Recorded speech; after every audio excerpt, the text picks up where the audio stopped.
बड़े प्रेम से हम सब इस कथा की गंगा में डुबकी लगा रहे हैं। कल हम लोगों ने सुना कि भगवान एक उंगली से गोवर्धन को उठाते हैं और सारा भार एक उंगली पर धारण कर लेते हैं।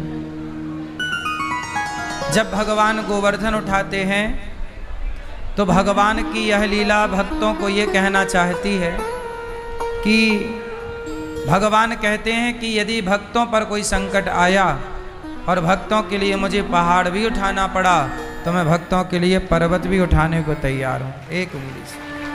ये विश्वास है। भगवान गिरिराज जी को उठाते हैं और इंद्र के अभिमान को समाप्त करते हैं। जिस जिसके जीवन में अभिमान आया भगवान ने उनके अभिमान को नष्ट किया।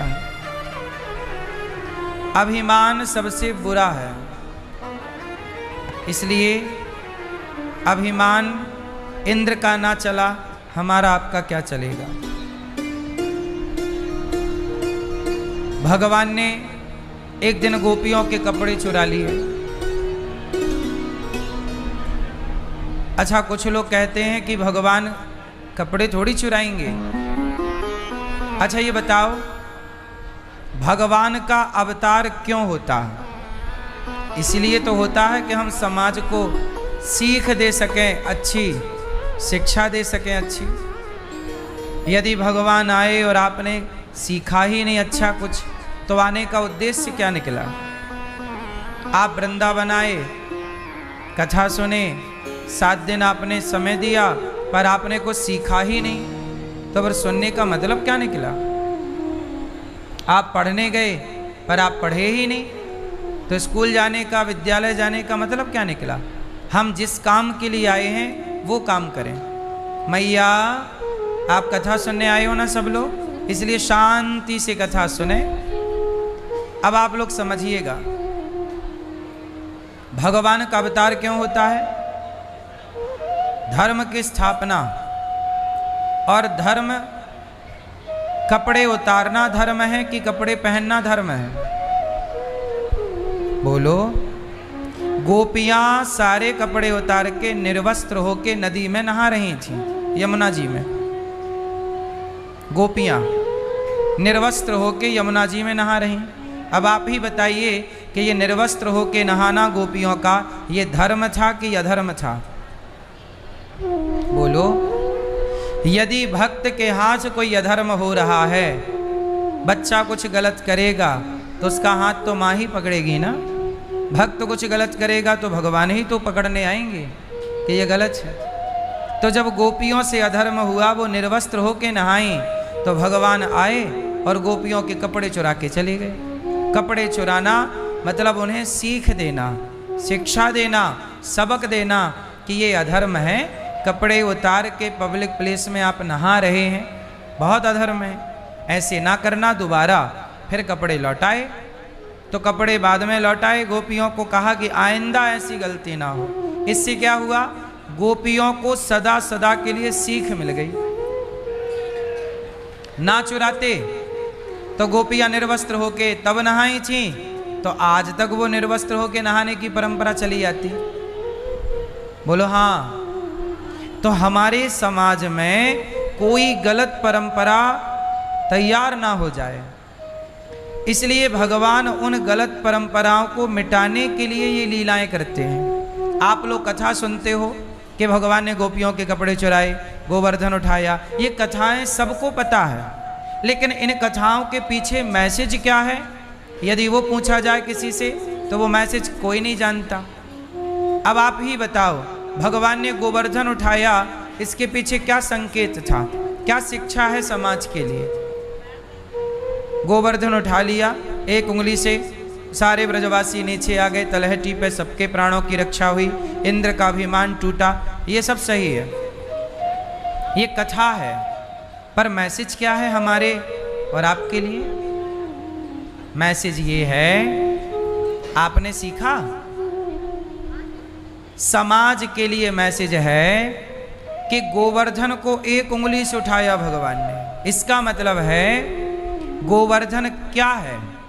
गोवर्धन में क्या होता था? गैया चरती थी। तो गोवर्धन क्या है? गौचर भूमि। गोवर्धन क्या है? गौचर। जहां गौ माता चरती हो उसे गौचर भूमि कहते हैं। सरकारी दस्तावेजों में आज भी हर गांव में गौचर भूमि है, सरकारी रिकॉर्ड में, सरकारी दस्तावेज में, हाँ या ना? पर आप जाके प्रत्यक्ष में ढूंढोगे गौचर भूमि तो किसी गांव में नजर नहीं आएगी, कुछ जगह होएगी, अलग विषय है। सारे लोगों ने गौचर भूमि पे कब्जा कर लिया। तो भगवान ने द्वापर में ही समझ गए थे कि कलयुग के लोग अपने लोभ के चक्कर में गैया की भूमि तक खा जाएंगे, कब्जा कर लेंगे।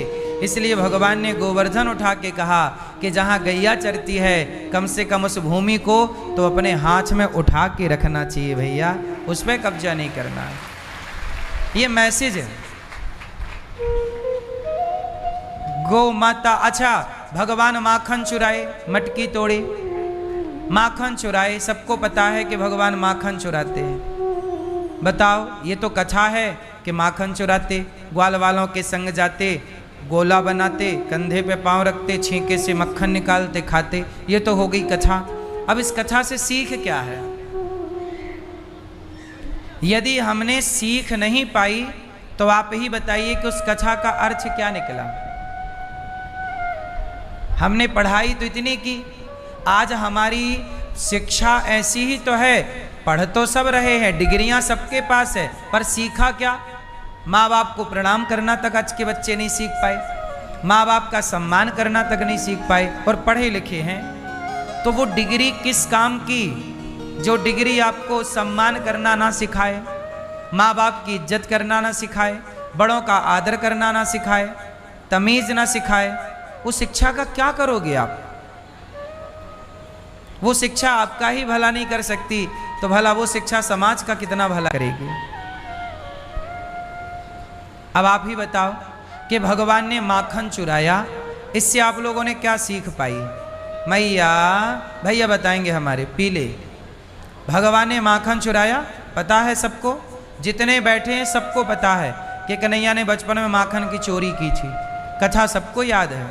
चलो उसके पीछे का मैसेज क्या था आप बताओ? नहीं, आपके बगल वाले भैया बताएंगे क्या मैसेज था माखन चोरी का? क्यों चुराया माखन? क्या जरूरत थी चुराने की? और क्या जरूरत थी माखन खाने की?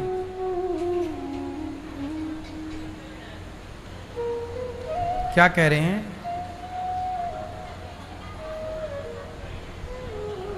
हाँ, भगवान को पता था कि आने वाले कलयुग में लोग गंदी चीजें खाएंगे, पिज्जा, बर्गर, चाउमीन, मोमोज।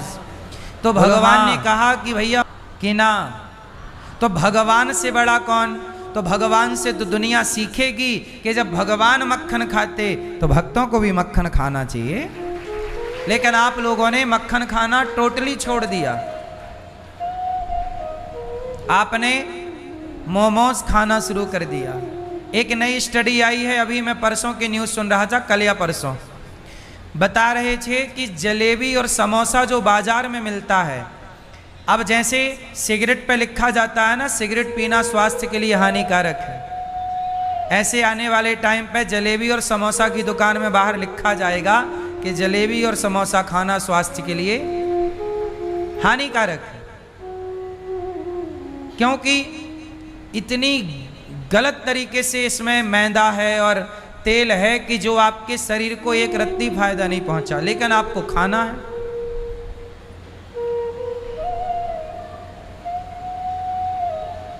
तेल का सिद्धांत होता है, समझो, तेल को एक बार यदि गर्म कर दिया जाए और उसे ठंडा कर दिया जाए और फिर गर्म किया जाए तो वो तेल तेल नहीं रह जाता, वो जहर हो जाता, स्लो पॉइजन हो जाता है।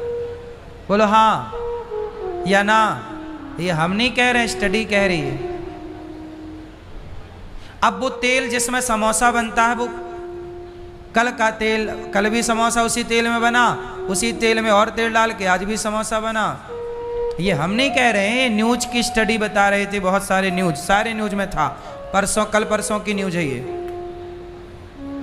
अब देख लो, भगवान को पता था कि तुम सेहत बिगाड़ोगे गलत खा खा के, इसलिए 5,500 साल पहले ही भगवान ने मक्खन खा के बताया कि मक्खन खाओ जिसके कोई नुकसान नहीं है।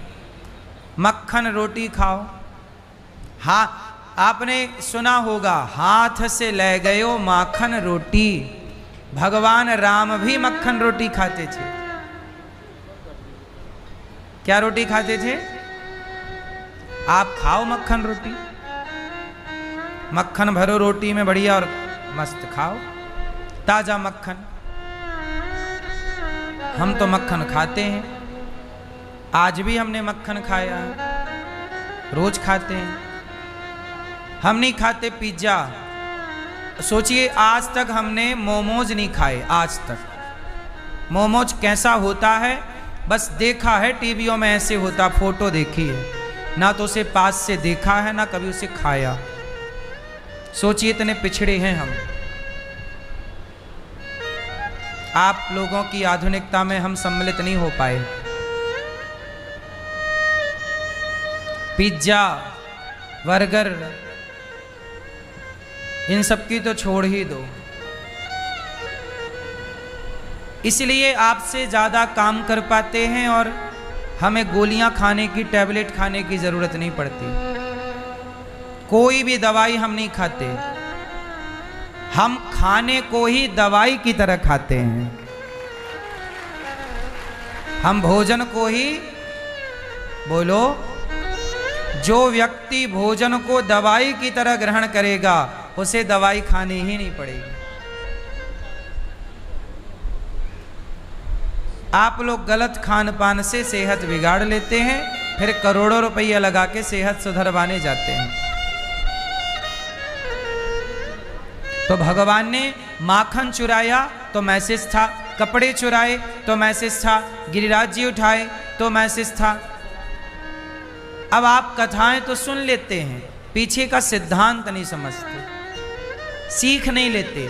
आप चलो मैसेज पा भी गए, पर आप उस मैसेज पर चले नहीं, उस सिद्धांत पर चले नहीं, तो लाभ ना होगा ना मेरी माँ।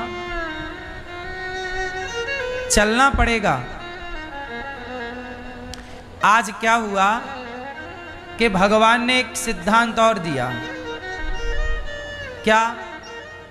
भगवान के घर में एक गलत परंपरा थी। भगवान कृष्ण के घर में क्या गलत परंपरा थी? यशोदा मैया और नंद बाबा के घर पे एक गलत परंपरा थी जो उनके बाप दादों से चली आई। क्या परंपरा? वो देवराज इंद्र की पूजा करते थे हर साल। तब भगवान ने क्या किया? मैया से कहा, मैया ये परंपरा गलत है, आप देवराज इंद्र की पूजा बंद करो और गिरिराज जी की पूजा स्टार्ट करो। हाँ या ना? भगवान ने अपने ही घर में गलत परंपरा को बंद कराया। भगवान के घर पे भी गलत परंपरा चल रही थी, इंद्र की पूजा। तब भगवान ने बंद कराया कि इंद्र की पूजा क्या करना। कर्मणा जायते जंतु कर्मणैव विलीयते, सुखम दुखम भयम क्षेमम कर्मणैवाभिपद्यते। बोले कि इंद्र पानी बरसाता है, पानी नहीं बरसाए तो गैया घास नहीं खाए। तो भगवान बोले कि इंद्र पानी नहीं बरसाता। भगवान कहते हैं मेरे भय से इंद्र अपना काम करते हैं, सूर्य अपना काम करते हैं, चंद्रमा अपना काम करते हैं। तब भगवान ने इंद्र की पूजा बंद कराई और गिरिराज जी की पूजा कराई। फिर क्या हुआ? जब इंद्र की पूजा बंद हुई तो इंद्र ने पानी बरसाया और जिन ब्रजवासियों ने हर साल उनकी पूजा की उन सारे ब्रजवासियों को मारना चाहा देवराज इंद्र ने। देखो, देवता और भगवान दोनों की पूजा में अंतर है। देवताओं की पूजा एक साल ना करो तो देवता आप पर जानलेवा हमला कर देते हैं, जैसा कि इंद्र ने जानलेवा हमला कर दिया, मूसलाधार पानी बरसाया। जबकि हर साल करते थे तो उसे इस बात का तो तसल्ली रखना था कि यार हर साल इन्होंने हमारी पूजा की, एक साल नहीं की, अब इन्हें क्यों डुबाना। नहीं, डुबाओ, आदेश दिया बादलों को, आओ पानी बरसाओ, ब्रजमंडल को डुबाओ। पानी बरसाया, जबकि 1 साल पूजा नहीं हुई, हर साल तो करते थे। देवताओं की पूजा एक बार तुम भूल जाओगे तो वो आपको हानि पहुंचाएंगे। जबकि भगवान कहते हैं कि पापी से पापी अजामिल भी धोखे से एक बार मेरा नाम ले ले तो मैं उसका भी उद्धार कर देता हूं।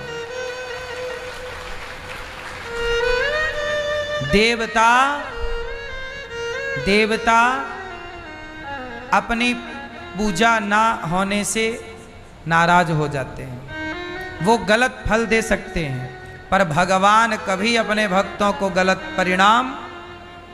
इसलिए भारत में देवताओं की पूजा नहीं होती। और देवता चित्त न धरई, यहाँ और देवताओं को रखने की जरूरत नहीं, हृदय में केवल भगवान को रखा जाए।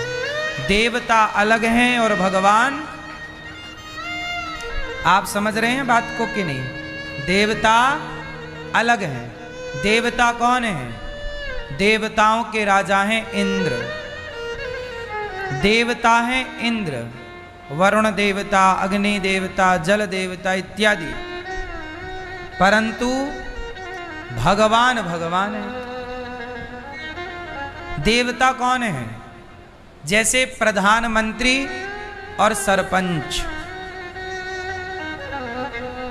कितनी दूरी है दोनों में? बोलो, कोई बराबरी है? सरपंच और प्रधानमंत्री, इन दोनों पदों में कोई समानता है? उत्तर दो। नहीं। सरपंच हजारों हो सकते हैं और हैं भारत में, हर गांव का एक सरपंच है। सरपंच समझते हो ना आप लोग? पार्षद ले लो, हर गांव में एक सरपंच होता है। सरपंच हजारों हो सकते हैं भारत में, पर प्रधानमंत्री एक ही रहेगा। देवता 33 करोड़ हो सकते हैं, पर भगवान एक ही रहेंगे। तो ये देवता तो सरपंच जैसे हैं और भगवान तो प्रधानमंत्री के जैसे।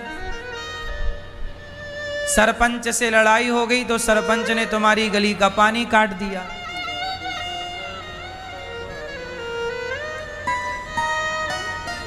बोलो हाँ।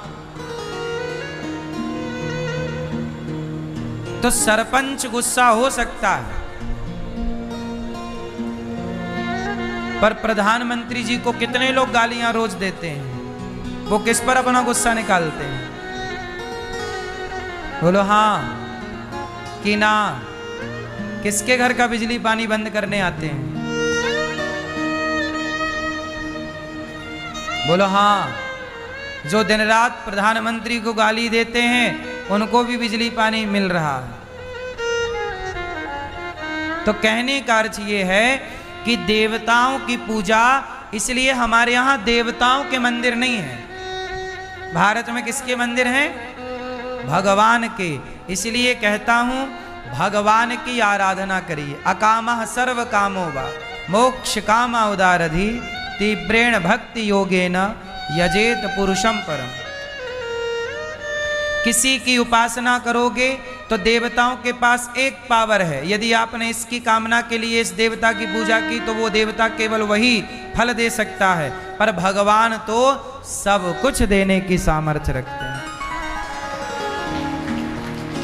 सरपंच के पास कितना पावर है? केवल एक गांव का होगा, पर प्रधानमंत्री के पास पूरे देश का पावर है। ऐसे भगवान के पास पूरे ब्रह्मांड का पावर है। अच्छा, मैं आपको एक चीज और क्लियर करूं। देवता और भगवान, देवताओं की संख्या कितनी है? 33 कोटि। कोटि मतलब प्रकार भी कुछ लोग अर्थ करते हैं, करोड़ भी करते हैं। तो करोड़ ही सही है, क्योंकि हमारे यहाँ सबको गिना जाए। हमारे यहाँ तो सांप को भी देवता मानते हैं, नदियों को देवी, समुद्र को देवता, तुलसी देवी, वृक्ष देवता, ये सारे देवता माने जाएं तो 33 करोड़ ही हैं। बोलो हाँ। लेकिन भगवान कितने हैं? जोर से, जोर से, एक। एको ब्रह्म द्वितीयो नास्ति, ईश्वर एक है। वो भगवान का नाम क्या है? उन भगवान का नाम है श्री कृष्ण, श्री राम, श्रीमन्नारायण। चाहे आप उन्हें कृष्ण नाम से पुकारिए, चाहे आप उस परमात्मा को राम नाम से पुकारिए, चाहे विष्णु के नाम से पुकारिए, चाहे हरि के नाम से पुकारिए, चाहे आप नारायण के नाम से पुकारिए, बात एक ही। वो परमात्मा एक है, एको ब्रह्म द्वितीयो नास्ति।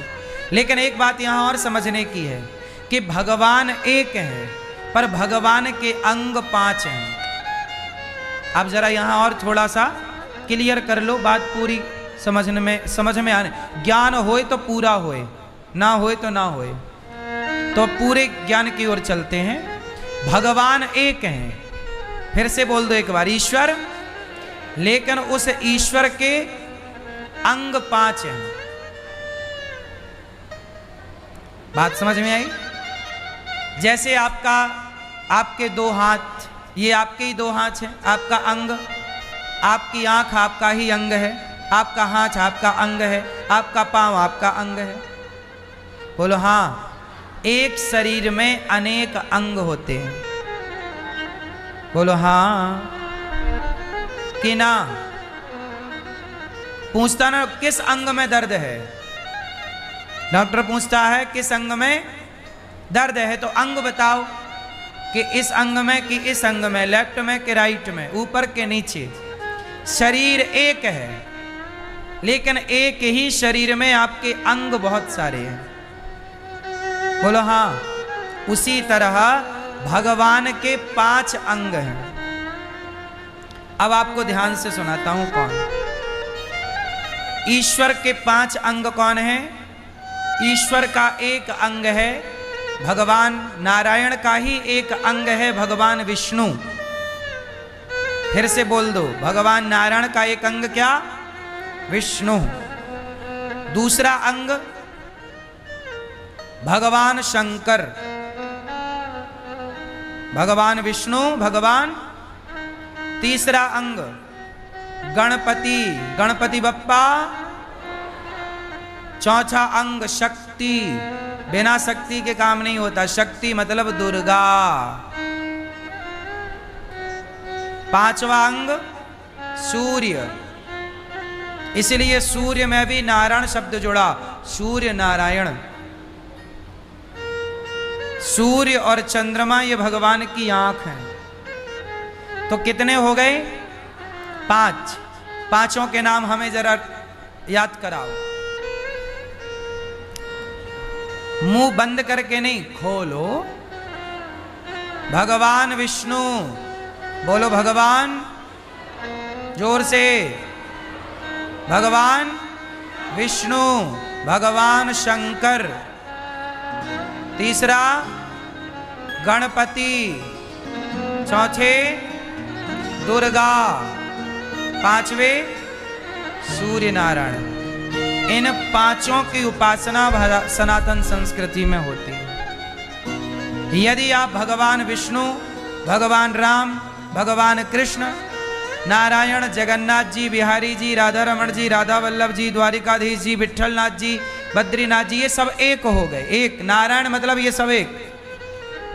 शंकर मतलब 12 ज्योतिर्लिंग। शंकर मतलब हनुमान जी। हनुमान जी भी किसके भीतर आ गए? क्योंकि शंकर जी ही हनुमान जी हैं। दुर्गा, जब दुर्गा का नाम लिया तो 52 शक्तिपीठ आ गई।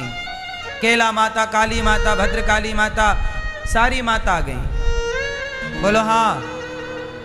तो इसलिए हमारे सनातन में इन 5 की उपासना है। यदि आप इन 5 से अतिरिक्त 6वें की उपासना आप करते हैं तो आप गलत हैं। और यदि आप इन 5 की ही उपासना करते हैं या इन 5 में किसी एक के उपासक हैं तो आप सही हैं। ये सनातन है। हर सनातनी को ये बात जान लेना चाहिए। ये हर सनातनी के लिए है। अब कुछ लोग कहते हैं कि मैं राम को मानता हूं कुछ लोग कहते हैं मैं कृष्ण को मानता हूँ, मैं नारायण को मानता हूँ, पर मैं शंकर जी को नहीं मानता। यदि कोई ऐसा कहे, कोई कहे कि मैं शंकर जी को मानता हूँ पर राम कृष्ण को नहीं मानता, यदि कोई ऐसी बात कहे तो समझ लो ये 1 नंबर का गधा है।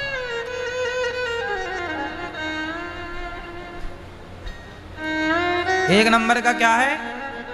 गधा। सनातन धर्म का मतलब है आपको सनातन का पूरा नॉलेज होना चाहिए। यदि पूरा ज्ञान नहीं है तो फिर आप यदि ये कहते हैं कि मैं राम का उपासक हूं पर मैं शंकर जी की पूजा नहीं करता, या मैं शंकर जी का उपासक हूं मैं राम की पूजा नहीं करता, जो हरि और हर में भेद मानता है वो गधा है। हरि हरि और न भेदा वचन है शास्त्रों का। हरि और हर में कोई भेद, बोलो। हरि हरि मतलब नारायण, हर मतलब शंकर, इनमें कोई भेद। और जो भेद माने वो कौन? बोलो बोलो, गधा है। इसलिए हमारे यहां भेद नहीं। अच्छा ये बताओ, अर्जुन भगवान कृष्ण के भक्त थे? बोलो हाँ। शिव की कृपा से, बिना शिव की कृपा के आपको भगवान कृष्ण नारायण की भक्ति नहीं प्राप्त हो सकती। इसलिए शंकर जी कौन है? वैष्णवानाम यथा शंभु, भगवान के सबसे बड़े भक्त कोई हैं तो शंकर जी। भगवान के सबसे बड़े भक्त कोई हैं तो शंकर जी।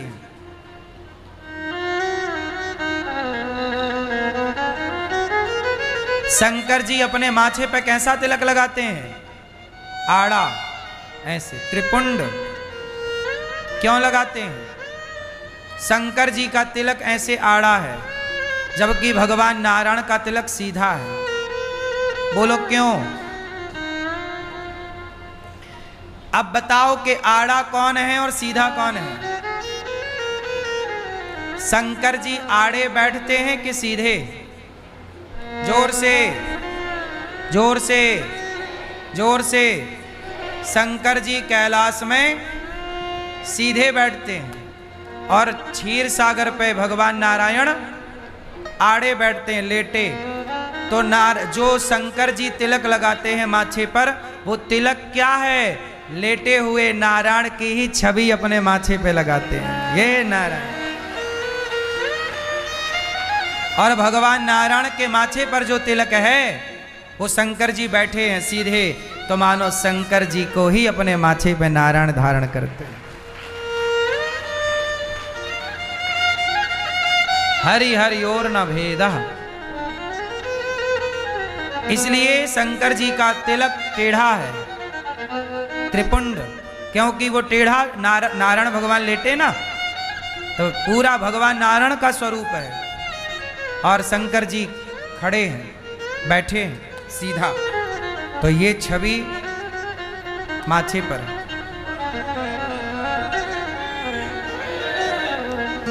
पर कुछ लोग हैं जो भेद मानते हैं।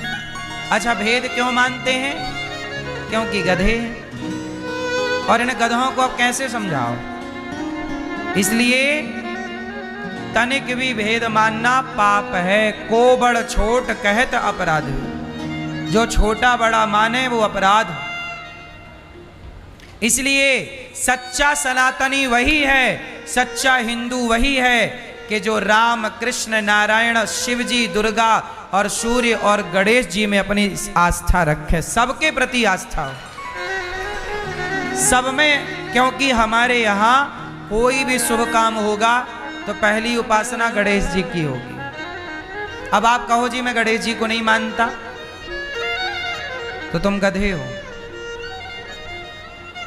गणेश जी को क्यों नहीं मानोगे? कोई भी पुराण उठा लो, कोई भी स्मृति उठा लो, अधिकांश स्मृतियों में गणेश जी की वंदना पहले है।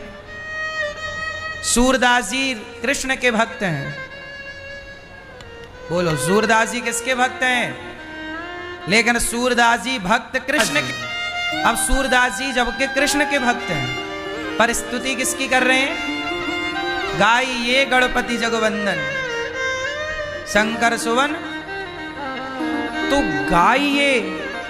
तो गणेश जी, अब तुलसीदास जी किसके भक्त हैं? राम के। बोलो, तुलसीदास जी किसके भक्त हैं? पर तुलसीदास जी राम के भक्त हैं, पर वंदना गणेश जी की कर रहे हैं कि नहीं? आप अपने को सनातनी कहते हो, पर आप गणेश जी को नहीं मानते, आप शंकर जी को नहीं मानते, भगवान नारायण को नहीं मानते, दुर्गा को नहीं मानते। यदि आप सूर्य भगवान को जल नहीं चढ़ाते, बिहार में तो सूर्य भगवान की सबसे बड़ी उपासना होती है। छठ पर्व क्या है? छठ पर्व क्या है? सूर्य भगवान की ही उपासना है छठ पर्व। धरती का सबसे बड़ा और सबसे कठिन व्रत कोई है तो छठ पर्व सबसे बड़ा है। वो कठिन है, जहां सूर्य की, जहां उगते और डूबते सूर्य की आराधना होती है छठ में, छठ पर्व में। बोलो हाँ, 3 दिन से चालू हो जाती है ना, उगते और डूबते सूर्य को प्रणाम। 4 बार उपासना होती है। मध्य सूर्य की भी उपासना होती है, बीच में 12 बजे सूर्य भगवान की। इसलिए हमारे यहां त्रिकाल संध्या होती है 3 बार।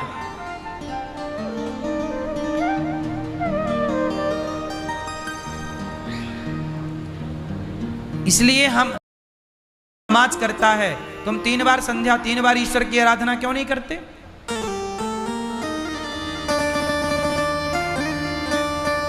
हमारी अपनी संस्कृति, पहले के जमाने में शाम को आरती होती थी। आज भी जब नमाज होती है ना, तो लाखों मुसलमान एक ही टाइम पर नमाज करते हैं। बोलो हाँ। लेकिन हिंदुओं के यहाँ संजी बेरा होती है, दिया बत्ती का टाइम। भारत के हर मंदिर में दिया बत्ती के टाइम घंटा चालू हो जाता है, टन टन टन। पहले के जमाने में सारा गांव एक जगह खड़ा होता था मंदिर में, सब लोग कीर्तन भजन करते, आरती करते, उसके बाद संध्या की ब्यारू करते, शाम का भोजन आरती के बाद। आज के जमाने में मंदिर बने हैं, पर मंदिरों में इलेक्ट्रिक मशीन लगाई गई है घंटा के लिए, टन टन टन टन टन वो बजा रही है मशीन। आजकल सोचिए हिंदुओं की ये हालत है कि घंटा घंटी शंख बजाने के लिए भी लोग मंदिरों में इकट्ठे नहीं हो पाते, वो भी मशीन लगाना पड़ता है। अब क्या होगा तुम हिंदुओं का? भाई मुसलमानों के देश तो बढ़ेंगे ना, क्योंकि वो अपने धर्म के लिए कट्टर हैं। तुम्हारी अपनी कट्टरता कहां है? शाम तो तुम्हारे लिए भी होती है, शाम मुसलमान के लिए भी होती है। मुसलमान को भी शाम को नमाज करना होता है, तो शाम को तुम्हारे मंदिरों में भी तो आरती होती है। तुम भी तो अपने घर में आरती शाम के टाइम सा परिवार खड़े होके, माँ बेटा पत्नी पति सब खड़े हो जाओ, सारे लोग एक साथ नमाज मुसलमान करता है, तो तुम सारे लोग एक साथ खड़े होके आरती क्यों नहीं करते? 5 मिनट का कीर्तन क्यों नहीं करते? भगवान का स्मरण क्यों नहीं करते? मुसलमान कभी अपने अल्लाह पे उंगली नहीं खड़ा करता, लेकिन हिंदू अपने भगवान पे उंगली खड़ा करता है। 4 बुक पढ़ लेगा साइंस की और बड़ा वैज्ञानिक हो जाएगा। भगवान पे ही सबसे पहली उंगली खड़ी होती है।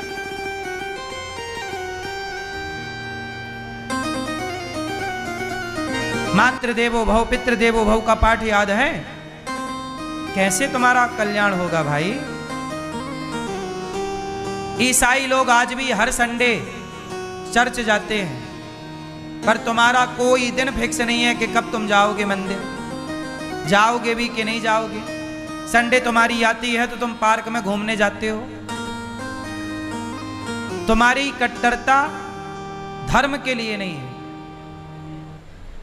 इसलिए तुम्हारी गर्दनें उतार दी जाती हैं, इसलिए तुम कश्मीर से खदेड़ दिए जाते हो, इसलिए पाकिस्तान से भगा दिए जाते हो, और बांग्लादेश में कत्लेआम होता है हिंदुओं के साथ। क्यों? क्योंकि हिंदू अपने धर्म को लेकर कट्टर नहीं है, बटा हुआ है, भगवानों को लेकर बटा है, जातियों को लेकर बटा है, भाषाओं के नाम पे बटा है। कितना तो रायता फैला लिया है आप लोगों ने, इसे समेटने में 50 साल लगेंगे। बोलो हाँ कि ना? इसलिए हमारे भगवान ने गलत परंपराओं को रोका, इंद्र की पूजा बंद कराई और गिरिराज जी की पूजा स्टार्ट कराई। किसकी पूजा? गिरिराज जी कौन है? साक्षात श्री कृष्ण ही गिरिराज जी बनकर के प्रकट हुए। इसलिए गिरिराज जी की पूजा हम सबको करनी चाहिए। आज भगवान ने यमुना के तट पर बांसुरी बजाई। भगवान के पिता को वरुण देवता ले गए, बाद में ब्रजवासियों को वैकुंठ का दर्शन कराया, सबको बाबा को लेकर आए। सबको वृंदावन से बढ़िया कुछ नहीं है। भगवान पिता रात्रि शरदोत्फुल्य मल्लिका वीक्षरन्तुं मनश्चक्रे योग माया मुपाश्रितः निशम्य गीतं तदिनङ्गवर्धनं व्रजश्रियः कृष्णगृहीतमानसा आजग्मुरन्योन्यमलक्षितोद्यमाः स यत्र कान्तो जवलोलकुण्डला। आज भगवान ने यमुना के तट पर खड़े होकर सुंदर सी बांसुरी बजाई।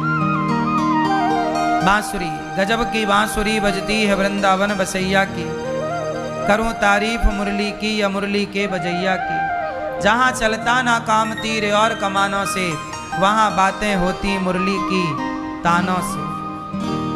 आज भगवान ने बांसुरी बजाई किसके लिए? गोपियों के लिए। गोपियां अपने काम में बिजी थीं, सारी गोपियों को बुलाया, आओ निशम्य गीतम। आज भगवान का मन हुआ रमण करने का, चलो आज गोपियों के संग रास रचाते हैं। अब देखो, जब हम आपसे बात कहते हैं कि भगवान ने रास रचाया, तो आप हिंदुओं के मन में एक प्रश्न खड़ा होता है कि भगवान ने रास क्यों रचाया। आपको भगवान के चरित्र पर ही संदेह खड़ा हो जाता है कई बार कि भगवान रास रचा रहे हैं।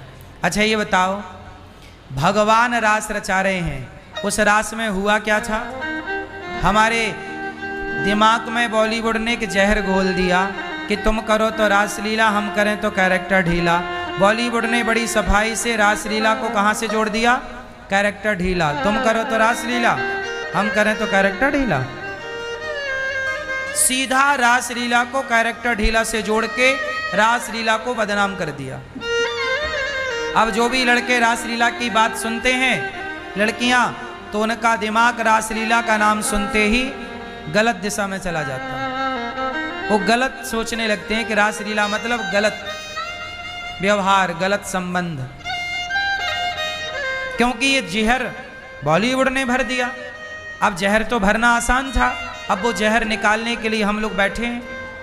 पर जितने आएंगे उनका निकलेगा, सबका जो आएंगे नहीं वो कैसे? वो दूसरों को जहर भरते रहते हैं। चलो आपसे मेरा सवाल, मैं आप लोगों का जहर निकाल दूं। रासलीला और कैरेक्टर ढीला, क्या कृष्ण भगवान का कैरेक्टर ढीला था? बोलो। तो आपने कभी बॉलीवुड से नहीं पूछा कि भैया तुम काहे कैरेक्टर ढीला कह रहे हो हमारे कृष्ण को?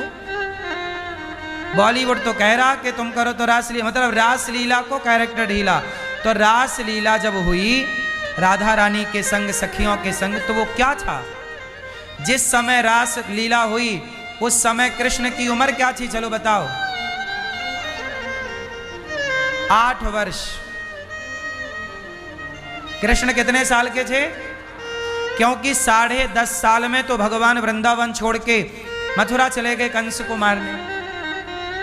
अधिक से अधिक भगवान की उम्र थी, अधिक से अधिक 9 साल। 8 सही है, पर और मोटा मोटा जोड़ो तो 9 साल। अब आप बताओ, किसी 9 साल के लड़के को खड़ा करो और उस 9 साल के लड़के के संग स्त्रियां खड़ी कर दो, तो क्या उस बच्चे के अंदर कोई विकार पैदा होगा? अरे सामान्य दृष्टि में भी 8 साल 9 साल में विकार नहीं होता, ना लड़की के अंदर ना लड़के के अंदर। तो हमारे भगवान जब रास रचाए उस समय 9 साल के थे। फिर क्यों आपने कैरेक्टर ढीला कहा? बॉलीवुड से सवाल होना चाहिए कि नहीं? केस होना चाहिए कि नहीं? पर कोई कौन करे? किसे फर्क पड़ रहा है? कुछ भी बोल के बॉलीवुड के लोग चले जाते हैं। मैंने सुना कि कोई आदमी था, वो हमारे देवी देवताओं की नंगी तस्वीर बनाता था, पेंटिंग नंगी। उसे गवर्नमेंट ने बुला के, पिछली गवर्नमेंट ने भारत रत्न दिया था। होता है ना, पुरस्कार देती है सरकार, क्या बोलते हैं उसको? भारत रत्न है, अवार्ड बोलते हैं। सोचिए, जो खुलेआम हिंदू देवी देवताओं की नंगी तस्वीर बना रहा पेंटिंग में, उसे सरकारें क्या कर रही हैं? उन्हें मंच में खड़ा करके उन्हें अवार्ड दे रही हैं।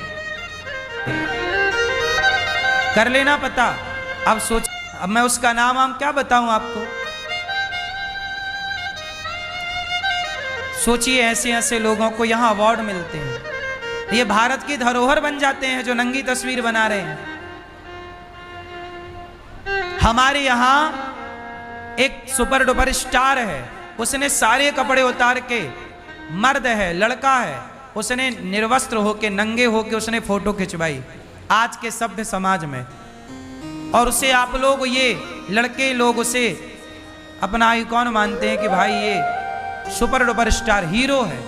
अब सोचिए, जो नंगा नाच नाच रहे हैं उन्हें आप हीरो कह रहे हैं, और हमारे भगवान कृष्ण की रास लीला को आप कैरेक्टर ढीला से जोड़ रहे हैं। जो खुद कैरेक्टर ढीला, जिनका स्वयं का चरित्र खराब है, वो हमारे भगवान पे उंगलियां खड़ी कर रहे हैं, लेकिन सनातनी लोग चुप हैं। कौन बोले?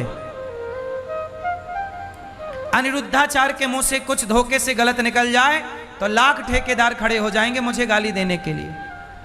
पर जो सनातन के खिलाफ षड्यंत्र चल रहा है, उसके खिलाफ बोलने के लिए कोई चू नहीं कर रहा।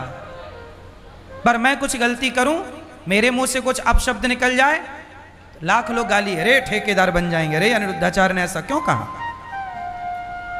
अब बताओ, तुम करो तो रासलीला, हम करें तो कैरेक्टर ढीला। ये कृष्ण को अपमानजनक बात कृष्ण के लिए कही गई कि नहीं?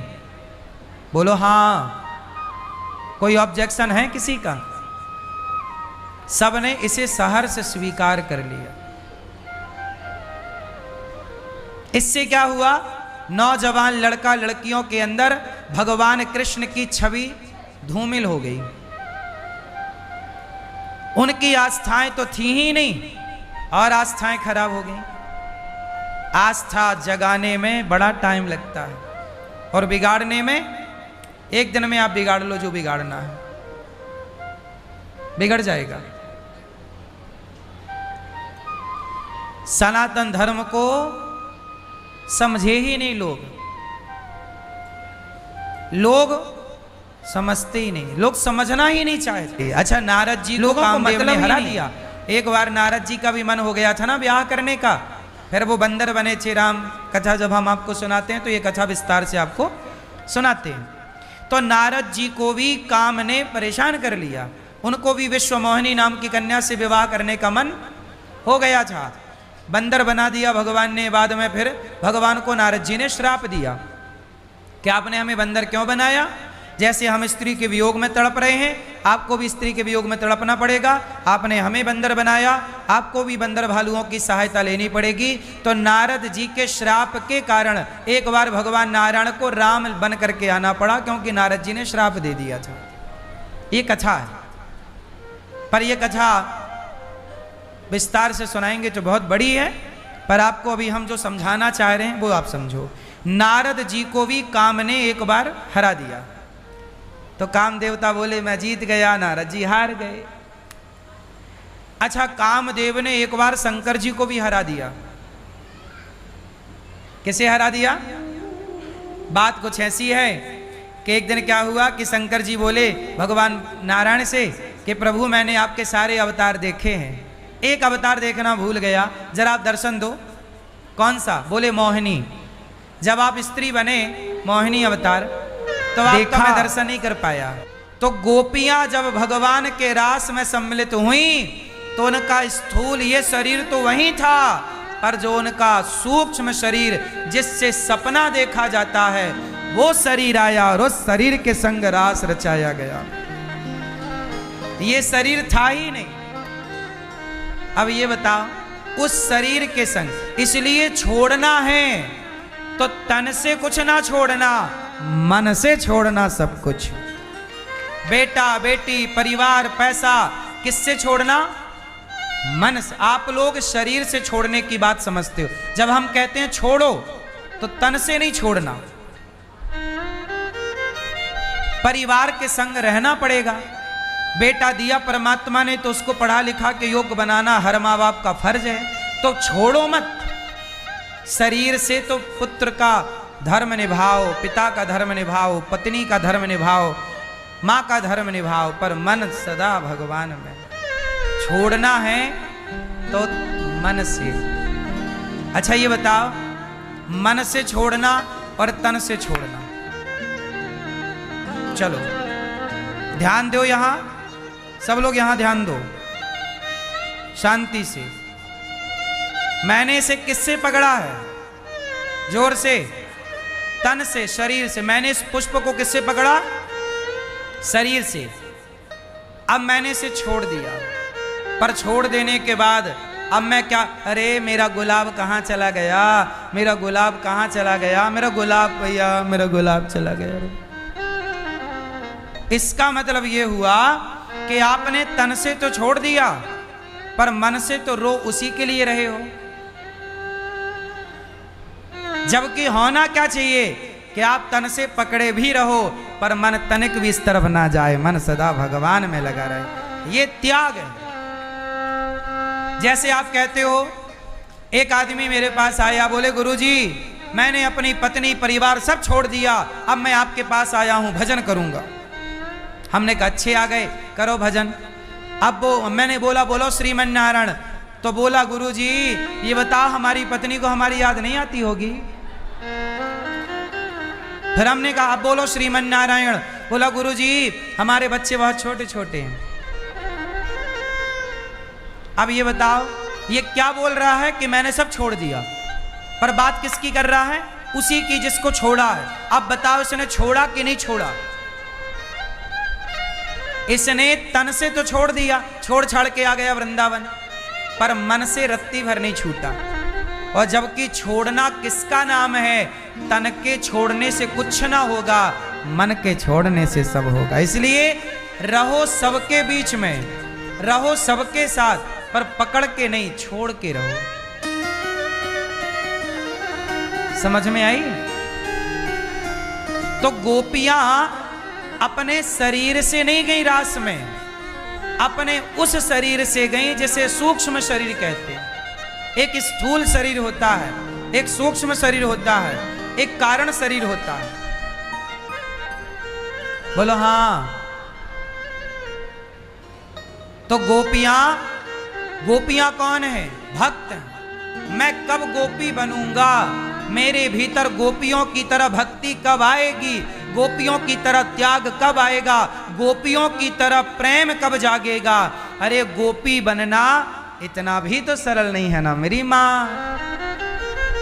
आपने मीरा के बारे में सुना होगा। बोलो हाँ। मीरा और गोपी, मीरा को 1 नंबर दिया जाएगा और गोपियों को 99 नंबर दिए जाएंगे। जबकि मीरा जैसा त्याग हम लोग तो मीरा जैसा त्याग नहीं कर सकते, हम लोग तो मीरा जैसी भक्ति नहीं कर सकते। हाँ या ना? तो हम तो मीरा की श्रेणी में अभी नहीं पहुंचे, तो गोपियों की श्रेणी में पहुंचना तो। अब आप गोपियों की श्रेणी की बात तो करते नहीं, आप कहते हैं कि भगवान ने रास रचाए। किनके संग रचाए? गोपियों के संग। आप क्या उन गोपियों के बारे में जानते हो? वो गोपियां कौन हैं? जब राम त्रेता में वनवास गए तो बहुत सारे साधु संत बोले कि राम जी हमारी कुटिया पे पांव रख दीजिए। राम जी बोले देखो सबके यहाँ जाना तो संभव नहीं है, कुछ कुछ जगह गए तो जिनके यहाँ गए वो तो खुश हो गए, पर जिनके यहाँ नहीं गए वो उदास हो गए कि प्रभु हमने आपकी इतनी भक्ति की, आपने हमें दर्शन नहीं दिया। सबको दर्शन देना भी तो संभव नहीं था ना, सबकी कामनाएं थी कि आप हमारे पास आओ, हम अपनी गोद में आपको बिठाएंगे, आपको लाड़ लड़ाएंगे, आपको प्यार करेंगे। तो भगवान बोले कि देखो अभी मैं मर्यादा पुरुषोत्तम हूं, अगले जन्म में कृष्ण कन्हैया बन के आऊंगा और साधु संतो आप मेरी गोपियां बनकर आना, मैं आप